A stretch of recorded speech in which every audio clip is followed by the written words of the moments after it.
세계적인 전기차 수요 둔화의 여파로 2차 전지 소재를 중심으로 대우경북 지역 수출 부진이 이어지고 있습니다. 이런 상황에서 미국 대통령 선거가 또 다른 변수로 등장했습니다. 전기차 보조금 축소와 관세 인상을 내건 도널드 트럼프 전 대통령이 다시 집권하면 지역 수출에는 또 한 번의 타격이 불가피할 전망인데요. 전기차 부진에 트럼프 리스크까지 지역 수출에는 비상이 걸렸습니다. 도건엽 기자입니다. 최근 4년간 대구 수출을 이끈 건 전기차에 들어가는 2차 전지 소재입니다. 해마다 큰 폭의 성장세를 기록해왔습니다. 전체 수출 가운데 비중도 5년 전 2.5%에 그쳤지만 지난해는 30%를 넘어 수출 품목 중 1위로 올라섰습니다.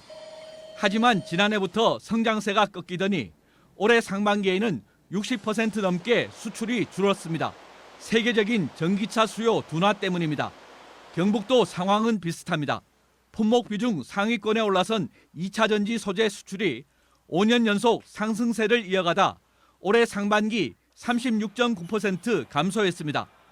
여기에다 미국 대통령 선거가 또 다른 변수로 등장했습니다.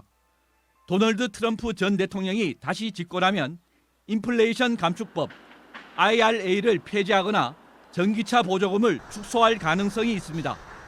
전기차와 차량용 2차 전지 시장의 성장세가 더욱 둔화되고 국내 2차 전지 업체들의 타격도 불가피해 보입니다.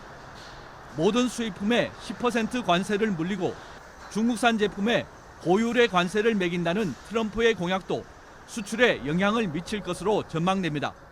고율 관세 등 중국에 대한 무역 장벽이 높아지면서 중국에 중간재를 공급하고 상품을 미국으로 수출하는 구조인 IT 제품 수출도 타격을 받을 수 있을 것으로 보입니다.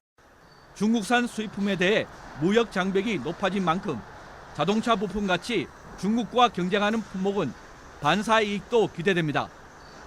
한국무역협회는 올해 대구 지역 수출은 지난해보다 13% 감소한 96억 달러로 전망했습니다.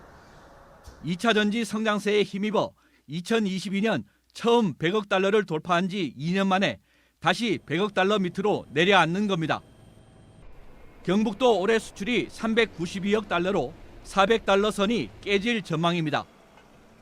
다만 인쇄회로와 의료용 기기 등 대구의 신성장 산업 수출은 하반기에도 성장세가 이어질 전망입니다.